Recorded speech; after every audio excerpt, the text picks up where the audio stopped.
தமிழக அரசு திமுக ஒரு மிகப்பெரிய சாதனை, வேர்ல்டு நம்பர் 1 6 அடித்தாங்க. என்ன வேணால் சொல்லலான்னு சொன்னால், திமுக ஆட்சிக்கு வருவதற்கு முன்னால் 70 ஆண்டில் தமிழகத்தின் மொத்த கடன் 4.67 லட்சம் கோடிகள்.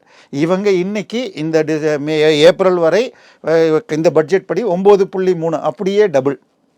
ஸோ 70 வருஷத்தில் வாங்கின கடனை விட அதிகமாக 4 ஆண்டுகள். அது கூட இபி வராது, டிரான்ஸ்போர்ட் வராது, அது தனி கடன். ஸோ இதில் மாத்திரம் இவ்வளவு கடன். சரி, ஏதாவது ப்ராஜெக்ட் பண்ணியிருக்காங்களா?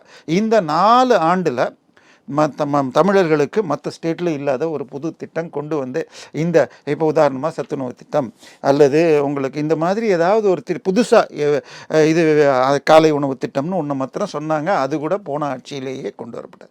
அதனால இவங்க பண்ணியிருக்க மொத்த அவங்க பட்ஜெட் நீங்கள் எடுத்து பார்த்தா வேறு எங்கேயும் போவேன்னா, அவங்க கொடுக்குற பட்ஜெட்டில் திட்ட செலவுகள் அப்படின்னா 20,000 கோடி இருக்குது. அதில் 18,000 கோடி எங்கே போகுதுன்னு சொன்னால் வெறும் மெட்ரோவுக்கு தான் போகுது. ஸோ இவர்கள் வேறு எந்தவித ப்ராஜெக்டுகளும் செய்யலை.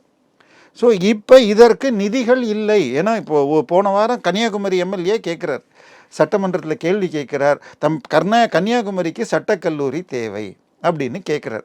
உடனே கன்னியாகுமரி மக்கள் மிகவும் புத்திசாலிகள், அங்கே இல்லாவிட்டாலும் பக்கத்து மாவட்டங்களில் போய் அவர்கள் படித்து கொள்வார்.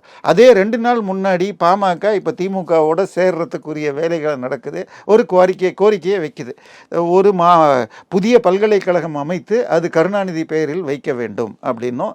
உடனே அது கும்பகோணம் அருகில் வரும்னு சொல்லியிருக்கு. அதுக்கு மாத்திரம் காசு இல்லை. அப்போ கன்னியாகுமரி மக்கள்லாம் புத்திசாலிகள், கும்பகோணம் மக்கள்லாம் புத்திசாலிகள் இல்லையா? அவங்க ஏன் பக்கத்து ஊரில் போய் படிக்க மாட்டாங்க? இன்னொன்று, அதுக்கு என்ன பேர் வச்சுருக்காங்க தெரியுமா? முத்தமிழ் அறிஞர் கலைஞர் கருணாநிதி யூனிவர்சிட்டி, MAKKU போட்டால் என்னங்க வருது?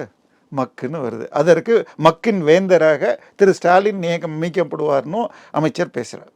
ஸோ இதுதான் நிலைமை. இதை தாண்டி பார்த்தீங்கன்னு சொன்னால், ஸோ இந்த சாண்ட் குவாரிங்னு எடுத்திங்கன்னா அதில் இடி வந்து நான் 38 கோடி பில்லு போட்ட இடத்துல 4,880 எடுத்திருக்கு சார். யாரெல்லாம் இன்வால்வ் ஆகிருக்காங்கன்னு பார்த்தீங்கன்னா பயமாக இருக்குது சார்.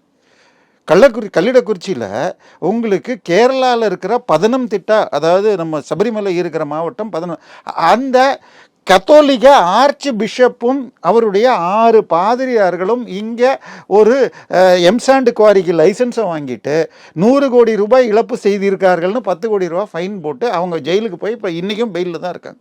ஸோ எந்த லெவலில் இன்வால்மெண்ட் இருக்குன்னு பாருங்கள். இதே இதுக்கு இந்த காரியம் இது வந்து கிரானைட் சகாயம் கமிட்டின்னா ப்ளூ மெட்டல்னு சொல்கிறோம் நம்ம ஜல்லி, அந்த குவாரிங்க